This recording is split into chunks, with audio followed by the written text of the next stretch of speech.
All right, today we're going to do something cool. We're cracking open the code of modern economics. We're going to explore its entire blueprint, from the smallest everyday choice you make to the biggest challenges facing the globe. I mean, it seems like a simple question, right? But the field is huge. It touches literally everything, from the price of your morning coffee to global policy decisions. So, what's really on the syllabus?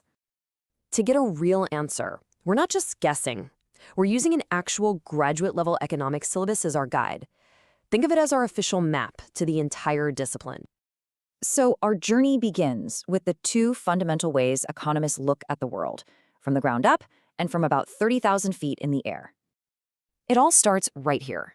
You've got microeconomics, which is all about individual choices. You, me, a single business. And then you have macroeconomics, which zooms way out to look at the entire economy. We're talking GDP, inflation, national employment. It's literally the difference between studying a single tree and trying to understand the whole forest. So on the micro level, economists are asking things like, what drives our choices as consumers? And how do businesses actually operate? They also study what happens when markets aren't perfect.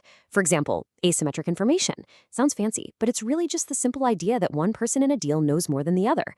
You know, like a used car salesman who knows exactly what's wrong with the car you're about to buy. And then when we zoom out, macroeconomics looks at the big picture.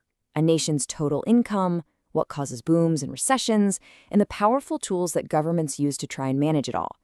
Whenever you hear on the news about the central bank raising interest rates to fight inflation, yep, that's monetary policy in action. Okay, so we have all these big theories, but how do we actually know if they're right? Well, that brings us to our next section, the analytical toolkit economists use to find answers in the real world. A key tool in that kit is called econometrics. I know, it sounds complicated, but the idea is pretty simple. It's all about using statistics to test economic ideas with real-world data. It's the bridge that connects abstract theory to concrete evidence. Now, what's really interesting here is how these tools fit together like puzzle pieces. Mathematical economics helps build these precise logical models. Statistics helps us test if those models actually hold up. And econometrics specializes in finding and measuring the relationships within economic data, even when it's super messy. And this isn't just guesswork. Economists use some seriously powerful techniques to get answers from data. For instance, a linear regression model. Sounds complex, but it's basically a tool for finding the one factor that matters most. Think of it like a detective trying to figure out if age, location, or education has the biggest effect on someone's income. So, with our fundamental perspectives and our analytical tools in hand, let's see how economics gets applied to some of the most important systems that shape our world. We're going to zero in on three key areas where all this theory meets reality: how countries trade with each other, how governments manage public finances, and how the whole system of money and banking actually works. First up, international economics. This field is all about how money and goods flow across borders. It examines the rules set by major players like the World Trade Organization. These are the very institutions that help determine the price and availability of everything from your morning coffee to your smartphone. And this brings us to a massive question that every single society has to answer. It's a question that sits at the very heart of this next field. This is the domain of public economics, which is all about the government's role. It tackles huge questions like, why do markets sometimes fail? A classic example is pollution, right? A factory can produce goods cheaply by polluting a river, but society pays the price. Public economics is all about designing solutions, like taxes or regulations, to fix that. And of course, there's money. It really helps to think of the modern financial system as a kind of chain of command. It starts with the central bank controlling the money supply, which then flows through commercial banks that create loans. And that extends to a whole ecosystem of financial institutions, all overseen by regulators to keep things stable.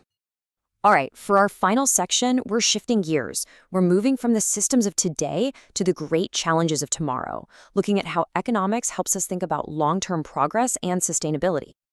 I mean, why are some countries rich and others poor? Economists have been debating this for centuries.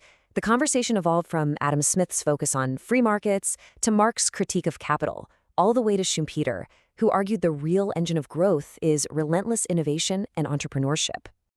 And today, we know that development is about so much more than just money. Instead of only looking at income, economists use broader measures like the Human Development Index, or HDI. It combines income with factors like life expectancy and literacy rates to create a much more complete picture of human well-being. Another massive challenge is the environment. The core idea here is to treat things like clean air and a stable climate as a public good, because we all share it. We all have a collective responsibility to protect it, and economics provides the tools to help us figure out the most effective way to actually do that. Finally, economics brings all these principles together to analyze a specific country. Understanding a complex economy, like India's, isn't just a macro or micro problem. It requires applying theories of development, agriculture, trade, and finance all at once to grasp its unique challenges and opportunities. So there you have it, 10 core units from our syllabus map, covering everything from an individual choice all the way up to global challenges. And together, they form a single, powerful framework for understanding the world.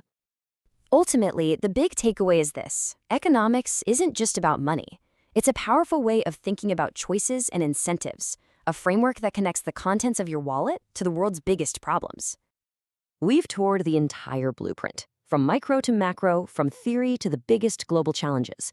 So the only question left is, now that you've seen the map, where does your curiosity lead you next?